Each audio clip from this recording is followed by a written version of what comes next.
Hi, Gavin.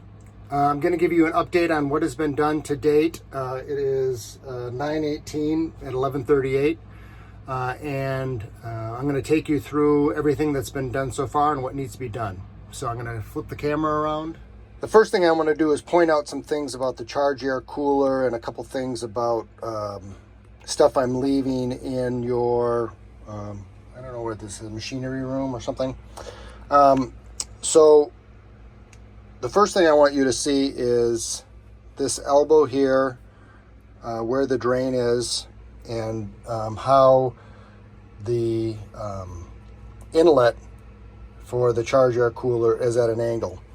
I'm going to point out some things about that shortly. I'm going to zoom in now and show you something else that I want you to pay attention to. So pay attention to how thin this casting is on the cap and how this is designed, because that'll be important. The other thing I wanted to show you is I have some of the hoses that I replaced. I'm leaving them here if you want them as spares. The hoses, these are 20 years old, and the new hoses are great, so I don't know if you want to save these. I did want to show you a couple things. This is the hose that was connected to the oil cooler, and I suspect after all the testing and everything I've done that this hose on this end was weeping a little bit, and that's where the salt water buildup was coming from. I'll put a clip in here showing you what the before and after looked like when I cleaned that up, and that'll give you a little bit more detail.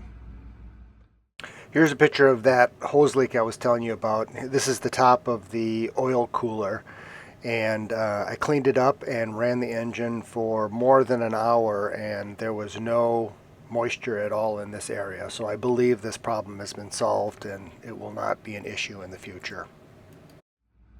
So on to the engine room. So I'm starting the tour on the underneath the sink in the master.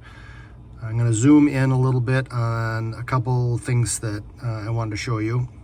The first thing is you can see the difference in the size of the casting and how they've significantly changed this charge air cooler. This cooler was what's called a superseded number. When we tried to replace your charge air cooler, this is the only one that's available, and this is the new generation. And look at the thickness of the gasket material. Look at the beefiness of the end cap now. They have significantly changed this design, and I believe that your old charge air cooler must have been a common issue that you had where there was this failure. So I think that this will last forever in 10 days. So then let's talk about a little bit more stuff. This straight section here, I told you is different than the old. I used the original hose. It was a little bit of a bear to get it on, but it works. And I just wanted you to be aware that if you take this hose off, expect it to be hard to get back on, but it'll get on there and it'll seal very well. Obviously back there is the raw water pump. The raw water pump has a new impeller in it and new gasket, and everything's great there. So part of this process, I'm gonna trace the raw water flow and the coolant flow so you can see what's going on and what we replaced. So raw water comes into the engine, goes through the raw water pump. Obviously that was maintained and replaced with the impeller. New hose coming in to new charge air cooler. I'm going to zoom out just a little bit so you can see. And then you saw before that there was a pipe that came off of the charge air cooler, and because that pipe is no longer part of this assembly, I had to make some changes. I'm going to go down here and zoom in a little bit. On that pipe, if you remember, there was a drain. I'm going to use my flashlight and see if you can see that. There you go. The drain is right there now on the charge air cooler. It's not part of that hose assembly, so they changed this completely. And turn the light back off. And then I'm going to zoom out a little bit. So this hose comes out, and I had to make it long and loop it around because this is 1-inch reinforced, wire reinforced exhaust hose, and it loops around here and it comes up underneath here, and once the raw water comes through the charge air cooler and leaves the charge air cooler, its next destination is to go directly into the bottom of the oil cooler, and I'm going to show you all that stuff next. Here we are at the back of the engine. I'm going to zoom in just a little bit here. We had to remove this banjo fitting. I put new, you can see the new copper gaskets in there. And there's some up there as well. Everything's great there. I cleaned everything up. And then I'm going to zoom out a little bit. And then as we go to the top of the engine, you'll see that the new end is on there. New hose that goes from the back of the heat exchanger to the oil cooler. So once again, what happens here, I'm going to go all the way underneath, and you can see the hose from the charge air cooler comes around, comes into the bottom of the oil cooler. Then it goes out this side of the oil cooler. Sorry for tilting you around so much. And then it goes down and cools the transmission. And part of that transmission cooling circuit, you can see the black hose there. That's the one that goes to your dripless stuffing box. The liquid comes back, the salt water comes back, goes through the top of the oil cooler, and then through that black hose, and it goes into the heat exchanger. And so I will go to the front of the engine and show you what we've done there. Okay, so I'm at the front of the engine now. I know we had talked about replacing the drive belt, but it's in such great shape, I just put it back on. Didn't seem sensible, but I will go over the stuff that we did replace. I'm going to rotate up here, and you can see that is the new sending unit we put in for temperature. That's for your gauge, and this is a new temperature switch. This is what saves your boat if it'll shut down the engine if the temperature gets too high. And then on the front of the engine, from the thermostat housing to the heat exchanger, we have a new hose there. And then there is a new hose here. This is the hose that takes hot coolant from the turbocharger and returns it back to the pump. And on the outlet side of the pump, let me see if you can see my finger right there.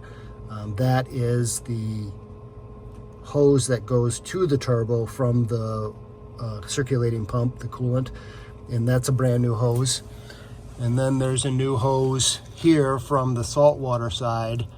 And so what happens, we trace the salt water all the way to the back of the heat exchanger. It goes through the heat exchanger, and I'm going to show you some pictures as part of this video of the before and after about me cleaning everything up, because having this perfectly clean is super important to the whole process.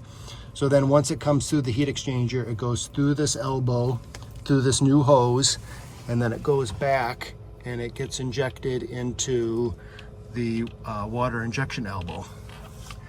And like I said, I'm going to show you a couple little clips of partially through how I was cleaning everything up. But so far what I've done is I have run the engine twice. This last time I ran it for a half hour at 1800 RPMs in gear at the dock, and I could only get the engine up to about 145 degrees. There's just not enough load, and I don't want to go any more than 1800 RPM on the at the dock. So everything worked perfectly. Part of what I did is I took the oil pads from underneath the engine and removed them and vacuumed everything out to see if I could see any leaks or anything. And obviously I was checking the engine the entire time I ran it, both times, looking at every single thing I touched and taking temperatures along the way. And everything ran exactly as was expected, and the engine is really good. So the only thing I need to do now is flush the coolant. You know, we talked about there was some rust inside the engine. I just want to flush that out. But after that, we'll be all done. Here's the before image of the core of the heat exchanger. You can see that there was a lot of buildup and a lot of the tubes were clogged. This is the after photo. This shows that obviously the outside is clean, but the tubes are perfectly cleaned out as well. This was all done with barnacle buster and then followed up with Scotch-Brite to clean everything. The next photo is showing the inside of the heat exchanger expansion tank. Obviously we talked about that there was some corrosion there. This was all cleaned up ahead of time before I inserted the core, and this is what the inside looked like afterwards. There's still some residual stuff, but that's why I am in the process of doing the internal flush. That'll clear out the rest of the stuff, but it's looking pretty good. The final thing I want to show you, this is the before picture of what basically both end caps looked like. You could see that there was a bunch of buildup from salt water, but also the old gaskets were completely like welded to the material. And so with barnacle buster and a bunch of use of Scotch-Brite, got everything polished up and test fitted all the gaskets and everything. The housing's now fitted together perfectly. The heat exchanger core slips right into this little recess you can see there, and after all the cleanup it fit perfectly. So everything looks great, and if you have any questions, just contact me. Otherwise, I will see you on the 26th. Have a great day.